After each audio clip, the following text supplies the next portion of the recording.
लेकिन बात अब जरा जम्मू कश्मीर भारतीय जनता पार्टी की भी करते हैं। एक ऐसा मामला जिस पर गुज़श्ता कई रोज से एहतजाज हो रहे हैं जम्मू कश्मीर के मुख्तलिफ इलाकों में, वो है नायब तहसीलदार की असामियों के लिए उर्दू को जो लाजमी ठहराया गया, लाजमी करार दिया गया, उस पर मुसलसल एक बड़े खित्ते के अंदर नाराजगी है। एहतजाजी मुजाहिरों के बीच बीजेपी के आला सती वफद ने चीफ मिनिस्टर उमर अब्दुल्ला से मुलाकात की। जो नायब तहसीलदार भर्तियों का मामला है, इसमें उर्दू को हटाने की मांग की गई है। एक वाज़ेह मौक़िफ़ बीजेपी का या कई ऐसे लोगों का जो मानते हैं कि उर्दू नहीं होनी चाहिए थी, क्योंकि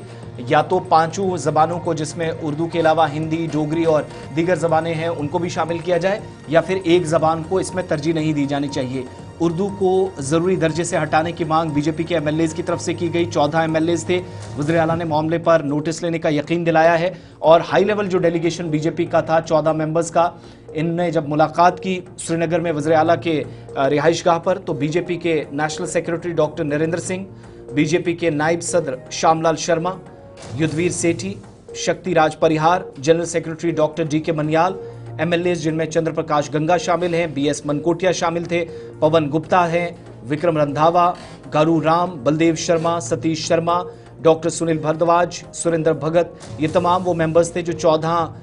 रुकनी ये जो आला सती वफद था उसमें शामिल थे और वज़ीर आला के सामने अपनी बात रखी। एक तो कहा कि ऑफिशियल जो 5 ज़बानें हैं, हिंदी, डोगरी, अंग्रेज़ी, उर्दू और कश्मीरी, सबको या तो तरजीह दी जाए Jammu Kashmir official languages act 2020 के तहत, या फिर किसी एक ज़बान को तरजीह देकर उनकी नज़र में या बीजेपी की नज़र में ये इम्तियाजी सलूक एक बड़े खित्ते के साथ है, क्योंकि उर्दू नोइंग बहुत कम स्टूडेंट्स हैं जो इस इम्तिहान में शिरकत करेंगे, तो थोड़ा सा इस बात का ख्याल रखा जाए। साथ साथ वज़ीर आला से ये भी मुतालबा किया गया, जो 2011 वाला पैटर्न था उसी हिसाब से नया एडवर्टीजमेंट नोटिस निकाला जाए। चीफ मिनिस्टर ने इस सिलसिले में कहा